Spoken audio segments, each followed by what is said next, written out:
है, क्या दिया हुआ है कि एक 20 मीटर लंबी एक सीढ़ी है जो दीवार के ऐसे टेक लगाकर जिसे खड़ा किया गया है, जिससे सीढ़ी और दीवार के बीच 30 डिग्री का एंगल है। ठीक है, यानी फिगर बनाने की कोशिश करेंगे।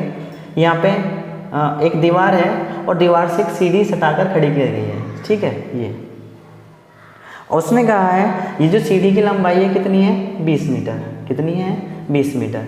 20 मीटर सीढ़ी की लंबाई है और ये जो दीवार है ये क्या काम करता है, सीढ़ी और दीवार के बीच का जो एंगल बनता है ये 30 डिग्री बनता है। ठीक है, हमने सभी जानते हैं क्या कि किसी भी ट्रायंगल में तीनों जो कोण है उनका योग कितना होता है, 180। 180 में हमें पता है परपेंडिकुलर इस पर डला हुआ है तो 90 डिग्री होगा। ये 90 है, ये 30 है, तो ये कितना आने वाला है हमारा, 60 आने वाला है। ठीक है, तो आपसे ये दिया हुआ है, ये एंगल दिया हुआ है, ये हमने निकाल लिया। पूछा क्या है, इसमें बताना है आपने कि दीवार से सीढ़ी के आधार की लंबाई, यानी हमें ये क्या बतानी है, एक्स की वैल्यू। ठीक है, एक्स की, यानी जो है ये सीढ़ी का जो आधार है और दीवार का, इनके बीच की दूरी बतानी है। ठीक है, आपने रेशो पढ़ रखे होंगे क्या। ठीक है, ये जो है देखो, जो हाइट एंड डिस्टेंस है वो कुछ ही रेशो है, 5-6, उन पे ख़त्म हो जाती है। ठीक है, हम फिगर पे काम कर लेते हैं, आपको पता होना चाहिए। थोड़ा सा बनाऊँ मैं, ये पता होना चाहिए कि ये 30 डिग्री है, ये 60 डिग्री है, 90 डिग्री है। ठीक है, यदि 30 के सामने आपको x दिया हुआ है, क्या दिया हुआ है, x, तो 60 के सामने हमेशा उसका कितना होता है, √3 टाइम। ठीक है, √3 गुना होता है। और 90 के सामने क्या होता है, जो 30 है उसका 2 गुना। तो यानी हमेशा आपने ये रेशो याद रखना है। क्या रेशो याद रखना है, रेशो ऐसे याद रखना है कि 30, 60 और 90, यानी ये यहाँ पे 1 है तो 60 के सामने उसका कितना होने वाला है, √3 गुना, और 90 के सामने 2 गुना। ठीक है, एक रेशो ये होता है। ठीक है, इसी रेशो पे बेस है, देख लो जरा, हमें दिया हुआ है 30 के सामने x है तो 90 के सामने पूछ रहा है। हमें पता है जो भी 30 के सामने होगा, ठीक है, 90 के सामने उसका क्या होगा, हमेशा डबल होने वाला है।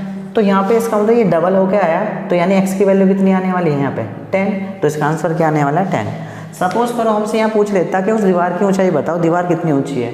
तो दीवार देखो जरा, जब 30 के सामने 10 है तो ये कितने आने वाला है, देखो 30 के सामने यदि x है तो 60 के सामने उसका क्या रेशो आने वाला है, √3 गुना। तो यानी ये कितना हो जाता है, √3 गुना। बात समझ में आई, क्लियर है, समझ में आया होगा। ठीक है, और इसमें आपने 2-3 रेशो और याद रखने हैं, मैं लिख रहा हूँ आपको, इसे मैं रफ कर रहा हूँ। ठीक है, आपने एक रेशो और याद रखना है। ठीक है, इस तरह का सवाल बनते हैं क्या कि एक कार है, वो मीनार की तरफ जा रही है, किसी समय उसका एंगल 30 डिग्री था, कुछ समय जाने के बाद उसमें 60 डिग्री का एंगल बना दिया है, तो उनमें रेशो पता होना चाहिए। ठीक है, सबसे पहले तो देखो जरा, हम इसमें 30 और 60 वाले लगाएंगे, लेकिन आपने ये बात ध्यान रखनी है, बहुत इंपॉर्टेंट है कि इनमें जो होगा ना, ये जिनके द्वारा चली गई दूरी है, ये कौन सी वाली, यहाँ तक ये जो है, और ये, इनमें 2:1 का रेशो होता है। 2:1 का रेशो के बाद क्या करेंगे हम, वही 60 वाला, भाई 60 के यहाँ पे 30 है, 60 है, 90 डिग्री है, दूसरे में भी इस तरह का बना लेंगे। ठीक है, एक रेशो और याद रखना है आपने, कौन से वाला,